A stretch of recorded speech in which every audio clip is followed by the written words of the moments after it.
Друзья, всем привет! Спасибо, что вы с нами на нашем канале компании Build Prime. В этом видеоролике мы поговорим о вот этой штуке, которая лежит передо мной, и расскажем о том, какие она может создавать неисправности и проблемы владельцу, особенно на дизельных Volvo.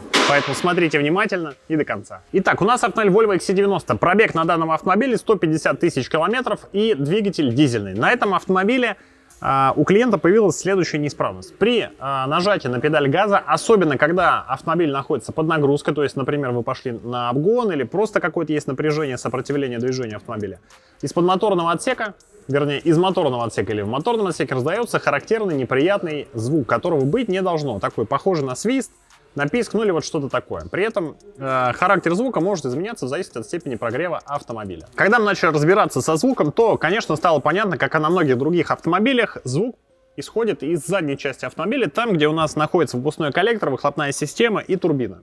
Что является причиной данного звука? На самом деле на этих автомобилях бывает обычно две проблемы. Первая проблема — это трубка, которая идет на клапан EGR. Ну, она у нас там осталась, ее так сложно будет показать. Если у нас какие-нибудь видеоматериалы сохранились, мы покажем. В общем, короче говоря, либо лопается трубка, либо проблема возникает в области состыковки выпускного коллектора. Вот он, собственно, таким вот образом выглядит. Этой частью он прикручивается там к двигателю и уплотняется вот такой прокладкой. Ну и, соответственно, прикручивается на вот такие специальные болты, которые выдерживают высокую температуру и имеют вот такую достаточно плотную шайбу. Болты, ну, они вот, соответственно, вот с этой стороны вставляются и вот таким вот образом прикручиваются и прикручивают данный коллектор. Какая возникает проблема? Сложно сказать, почему она возникает, но она имеет место. Первый момент. На первых поколениях данных автомобилей были болты, которые, ну, какой-то, видимо, старой модификации, и у них возникала история, связанная с тем, что то ли они там недокручены были, то ли они откручивались. Короче говоря, вот это уплотнение, соединение болтами, оно ослабевало. Ну и понятное дело, что вот в этой области, где соприкосновение по плоскости идет, выхлопные газы, поскольку они достаточно под высоким давлением и с высокой скоростью, с высокой температурой, то они, конечно, прорываются. Как это будет выглядеть? Это будет выглядеть вот таким вот образом.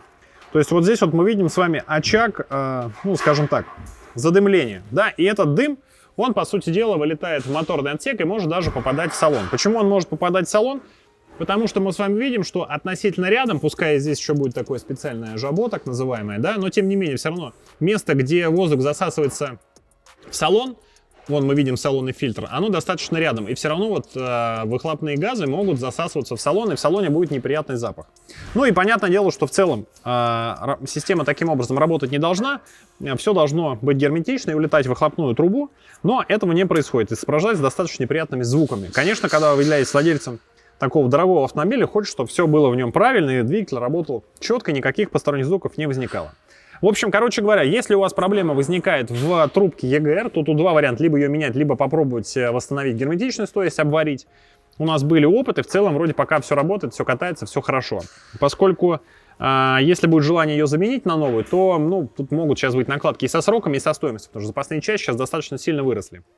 Если проблема в выпускном коллекторе, в уплотнении вот как раз вот в месте соединения вот данной прокладки, то ну, понятное дело, что здесь принципа волшебства никакого нет. Вот эта прокладка, она меняется.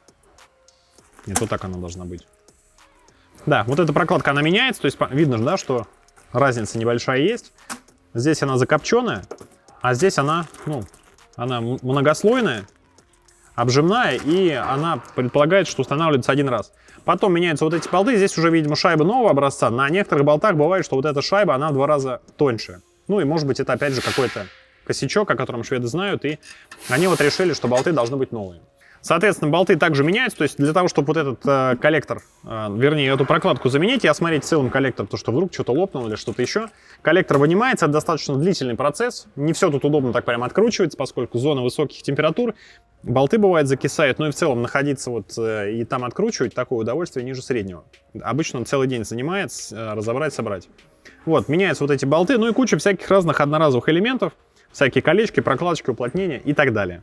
Но обычно после того, как вот эта прокладка меняется, ставятся новые болты, все затягивается с нужным моментом, проблема эта уходит. Как здесь мы посмотрим, ну, я думаю, что мы попали, и проблема будет решена. Сказать, что это на всех автомобилях происходит, конечно же, нет.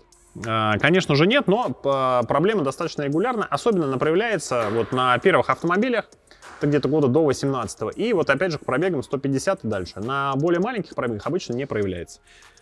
Можно попробовать в некоторых случаях подтянуть болты, но опять же, чтобы до них добраться, там много чего нужно подразобрать, ну и помогает это примерно в 3 случаях из 10. Даже, наверное, в 2 случаях из 10, поэтому правильнее поступать это сразу менять прокладку, ставить ее полностью новую, соответственно, с комплектом одноразового элемента крепежного и всевозможных прокладок, колечек, и тогда не будет никаких посторонних звуков, и все будет хорошо. К разговору о турбинах, поскольку у нас все это сейчас, вот этот моноузел, скажем так, он находится у нас на столе, как и на других автомобилях Volvo, турбины на них живут достаточно долго. То есть, опять же, не было случая, чтобы на дизельных моторах или даже на бензинах мы занимались как-то ремонтом турбины, но это какие-то исключения. На Т6 моторах, где у нас и турбины, и компрессор, бензиновый мотор, там бывали случаи, но опять же, это какая-то гарантийная история была. А так, в целом, если она у вас первые там какие-то 1000 километров не вышла из строя, а такое, ну, я не припомню таких случаев, то потом при правильном обслуживании автомобиля, своевременной замене масла, ну и каком-то адекватном стиле вождения, с турбинами никаких проблем особо не возникает. Работают они долго и счастливо. В принципе, ресурс турбины соизмерим с ресурсом двигателя. И даже на этих